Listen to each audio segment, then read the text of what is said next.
Hello and welcome to Just the Chords. This is a very special video. If you're here today, it is for you. We are learning just the notes of the piano, what these darn keys are called. If I can put on your blinders for a second and show you just what is between my hands, this is all we're talking about today. This octave of the piano, we could call it, right? So we have a set of 3 white keys with the 2 black above, and a set of 4 white keys with the 3 black above. Put my blinders back on. And then that just repeats higher and lower. So in the piano and in all of music, we have 7 letter names that go with these 7 keys. And then each of those have a sharp. The letter name can be sharp if we go a half step, meaning 1 key in front of it. So that takes us to the black keys. They're either a sharp if we go in front of the note name, or if we go behind the note name, lower than it, it's going to be a flat. These black keys will come into play as flats, being a half step or 1 key below these white letter names.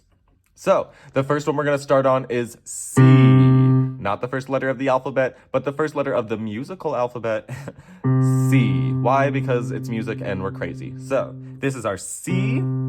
Follow along with me. D, E, F, G, A, B. And then we've started back along at C. Let's go through those again. We have C, D, E, F, G, A, B, C. That's our whole musical alphabet. A, B, C, D, E, F, G, over and over and over. Now, like I mentioned, the black keys. So right here, if we're talking about C, this is our C sharp.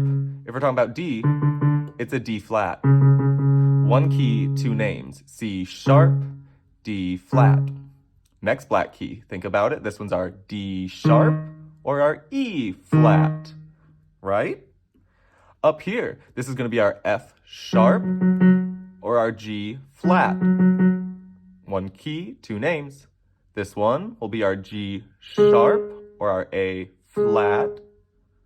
And this last black key is our A sharp or our B flat. That's all the white keys, all the black keys, all 12. C, C sharp, D, D sharp, E, F, F sharp, G, G sharp, A sharp, B, C. Backwards, C, B, B flat, A flat, G, G flat, F, E flat, D flat, C. Those are our notes in 1 octave. Try them out higher. Try them out lower. Challenge yourself. Take this to memory, and you will soon be able to unlock all the fun and the magic of piano, or many instruments for that matter. So, I hope to see you on some future videos. Play on, my piano players.